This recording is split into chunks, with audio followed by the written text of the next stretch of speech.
Olive వ్లాగ్స్‌కి స్వాగతం. ఈరోజు మన ఫ్యామిలీ మెంబర్స్‌తో నేను షేర్ చేసుకోబోయే రెసిపీ వచ్చి పాకం గజ్జికాయలండి. చేయడం చాలా ఈజీ. నిజంగానే నేను వీడియో తీయడానికి కొంచెం కష్టపడ్డాను కానీ, చేయడానికైతే చాలా ఈజీగా చేసేసాను. ఎలా చేశానో చూపిస్తున్నాను. చూసేద్దాం. చకచకా చేసేద్దాం. ముందుగా ఇక్కడ పచ్చి కొబ్బరి తురుము మిక్సీ పట్టేసాను 2 కప్పులు. దానికి 1 కప్పు బెల్లం తురుమైతే వేసుకుంటున్నాను.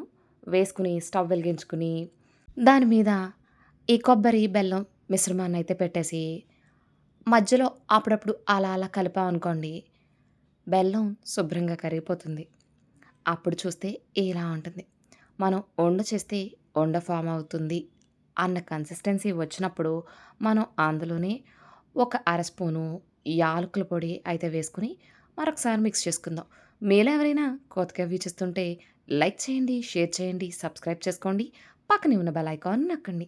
మనకి కావాల్సిన కన్సిస్టెన్సీ వచ్చిందా రాలేదా అని చెప్పేసి చూస్తున్నానండి. మనం చేత్తో ఉండ చేస్తే ఉండ ఫార్మ్ అవ్వాలి. నేను నార్మల్‌గా చూసేస్తున్నాను గానీ, కొత్తగా చూసేవాళ్ళైతే గనక చేతికి కొంచెం నెయ్యి అప్లై చేసుకొని, అప్పుడు చూడండి చేతులు కాలకుండా ఉంటాయి. నాకైతే వణుకొచ్చిందబ్బా! మనకిప్పుడు ఉండ చేస్తే ఉండ ఫార్మ్ అయింది కదా! ఇప్పుడు స్టవ్ ఆఫ్ చేసేసి దీన్ని పూర్తిగా చల్లారనిద్దాం. ఈలోపు ఒక పళ్ళెం అయితే తీసుకున్నాను. అందులోని 1:30 కప్పు మైదా అయితే వేసుకుంటున్నాను. ఇదే ప్లేస్‌లో మీరు గోధుమ పిండిని కూడా యాడ్ చేసుకోవచ్చు. ఇప్పుడు అందులోని ఒక చిటికెడు వంట సోడా, ఒక చిటికెడు ఉప్పు వేసేసి మిక్స్ చేసుకుంటున్నాను. చాలా సింపుల్‌గా అయిపోతుందండి. పెద్ద కష్టపడాల్సిన పని కూడా లేదు. ఇప్పుడు అందులోని 2 టేబుల్ స్పూన్ల నెయ్యి అయితే వేసుకుంటున్నాను. ఇదే ప్లేస్‌లో మీరు వేడి వేడిగా ఉన్న ఆయిల్‌ని కూడా 2 టేబుల్ స్పూన్స్ యూజ్ చేయొచ్చు. ఇప్పుడు పిండిని బాగా కలుపుకుందాము. మీరు పిండి కరెక్ట్ కన్సిస్టెన్సీ వచ్చిందా రాలేదా అని ఎలా తెలుస్తుందంటే, మనం కొద్దిగా పిండిని ఇలా నొక్కి పెట్టామంటే, మనం ఉండ చేస్తే ఉండ ఫార్మ్ అవ్వాలి. చూడండి ఇలా ఉండ ఫార్మ్ అయింది కదా! అయితే కరెక్ట్ కన్సిస్టెన్సీ. ఇప్పుడు కొద్ది కొద్దిగా నీళ్ళు పోసుకుంటూ, మనం చపాతీ కంట కొంచెం సాఫ్ట్‌గా అయితే దీన్ని తయారు చేసుకుందాం.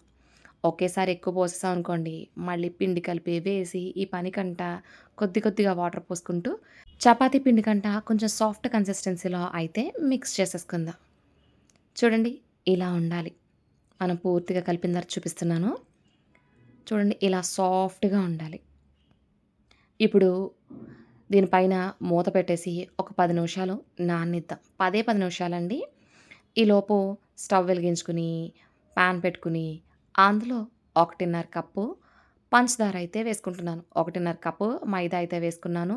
1:30 కప్పు వాటర్ కూడా వేసేసుకుందాం. వేసేసుకొని జస్ట్ ఒకసారి మిక్స్ చేసుకుందాం. అన్నీ కూడా సేమ్ కప్ తీసుకోండి. ఈజీగా ఉంటుంది. ఇప్పుడు అందులోని ఒక అర స్పూను యాలకుల పొడి వేసేసుకొని, పంచదార మెల్ట్ అవ్వనిద్దాం.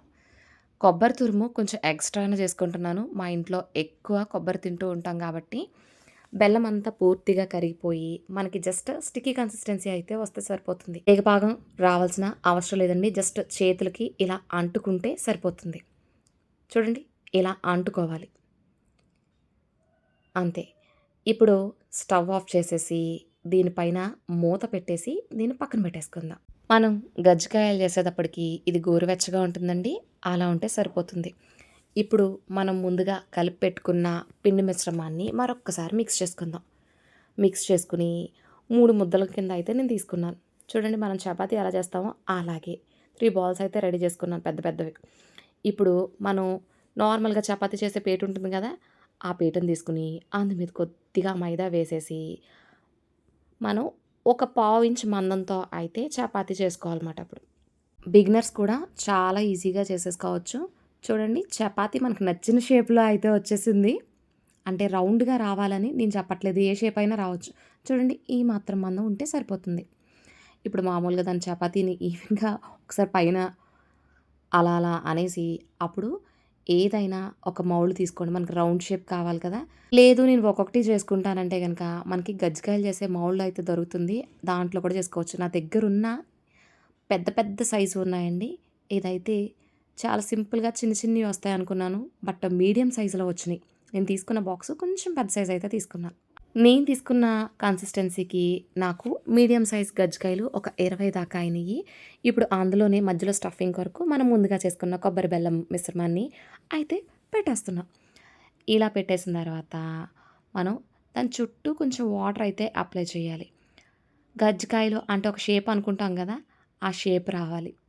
చుట్టూ ఇలా వాటర్ అప్లై చేయడం వల్ల మన లోపలున్న స్టఫింగ్ బయటికి రాకుండా ఉంటుంది. కొబ్బరి, బెల్లం మిశ్రమం.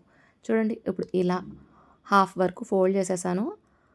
లైట్‌గా సైడ్స్ ఇలా అదిమి పెడుతున్నాను.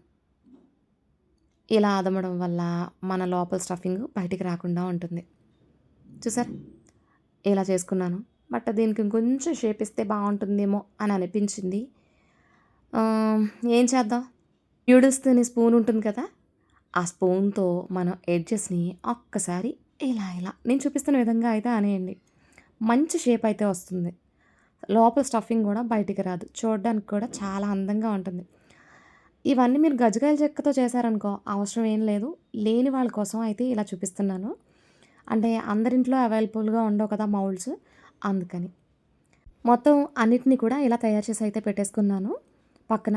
ఇప్పుడు స్టవ్ వెలిగించుకొని, పాన్ పెట్టుకొని, అందులోని డీప్ ఫ్రైకి సరిపడగా ఆయిల్ అయితే వేసేసుకుందాం. ఆయిలు బాగా వేడిగా ఉండాలి. అది వేడిగా అయ్యిందా లేదా అని చెప్పేసి చిన్న పిండి ముద్ద అయితే వేసి చూస్తున్నాను. చూడండి పిండి ముద్ద పైకొచ్చేసింది. అంటే నూనె కాగిందని అర్థం. ఇప్పుడు మంటని లో ఫ్లేమ్‌లో పెట్టుకొని, అప్పుడు మనం ముందుగా చేసుకున్న గజ్జికాయలనైతే అందులో వేసేసుకుందాం. ఓవర్‌లోడ్ చేయొద్దు. మనం గజ్జికాయలు వేసేసిన తర్వాత, అప్పుడు మంటని లో టు మీడియం ఫ్లేమ్ మీదకి అడ్జస్ట్ చేసుకొని, ఒక్కొక్క దాన్ని టర్న్ చేసుకోవాలి.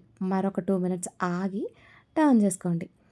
ఇలా చేయడం వల్ల ఒకదానికొకటి అంటుకోకుండా ఉంటాయి. ఇలా ఒక 2, 3 మినిట్స్ తర్వాత మరొకసారి టర్న్ చేయండి. కలర్ అనేది చేంజ్ అవుతుంది. మనకి ఇక్కడ కొంచెం కలర్‌ఫుల్‌గానే ఉంటాయి కదా కజ్జికాయలు. సో, ఇది ఏం కలర్ అంటారబ్బా అన్నది నాకిప్పుడు గుర్తు రావట్లేదు. లైట్ గోల్డెన్ కలర్ అనుకోండి. లేదా గోల్డ్ కలర్ అనుకోండి. ఆ కలర్ వచ్చేసిన తర్వాత మనం ముందుగా తయారు చేసి పెట్టుకున్న పాకంలోకి ఈ గజ్జికాయలైతే వేసేసుకుందాం. మనం పాకం గజ్జికాయలు అనుకుంటున్నాం కదా! నాకు పాకం వద్దు అనుకుంటే నార్మల్‌గా సర్వ్ చేసేసుకోవచ్చు. నాకు పాకం గజ్జికాయలు కావాలి కాబట్టి పాకంలో అయితే వేసేసుకొని ఒక్కొక్క దాన్ని టర్న్ చేసుకుంటున్నాను. ఇలా టర్న్ చేసేసుకొని ఒక్క 10 సెకండ్లు అందులో ఉంచి అప్పుడు మనం ప్లేట్‌లోకి తీసేసుకున్నాం అంటే పాకం చక్కగా దానికి పట్టుకుంటుంది. తినేటప్పుడు జ్యూసీగా భలే టేస్టీగా ఉంటాయి. చూడండి ఒక్క 10 సెకండ్స్ ఆగిన తర్వాత దీన్ని ఒక ప్లేట్‌లోకి అయితే తీసేస్తున్నాను. ఈలోపే వేరొక వాయ గజ్జికాయలు గూడా వేగుతూ ఉన్నాయి. చూసారా? గజ్జికాయలు చేయడం చాలా కష్టం అనుకుంటారు. కానీ ఇంత ఈజీగా చేసేసుకోవచ్చు. బిగినర్స్ అయితే గనక నేను చూపిస్తున్న కన్సిస్టెన్సీలో చేసుకోండి. మీరు హ్యాపీగా సింపుల్‌గా చేసేసుకోవచ్చు. దీన్నే ఎక్కువ చేయాలనుకుంటే గనక క్వాంటిటీని డబుల్ గానీ, ట్రిపుల్ గానీ చేసుకోండి. నేను తీసుకున్న కన్సిస్టెన్సీకి ఒక 20 గజ్జికాయలయితే వచ్చినవి. ఇవి ఒక 2 డేస్ వరకు అయితే నిలవుంటాయి. మనకి ఇంకా ఎక్కువ రోజులు నిలవుండాలనుకుంటే గనక తీగపాకం రానివ్వండి. అప్పుడు పైన రవ్వ కింద కడుతుంది. అదైతే మరొక 2 రోజుల వరకు నిలవుంటాయి. గజ్జికాయలయితే రెడీ అయిపోయినియి. నాకు ఒక అరకప్పు కొబ్బరి తురుమయితే మిగిలిపోయింది. అన్నీ కూడా 1 ½ కప్ తీసుకోండి. కరెక్ట్‌గా సరిపోతుంది. అంతే నోరూరించే గజ్జికాయలు రెడీ.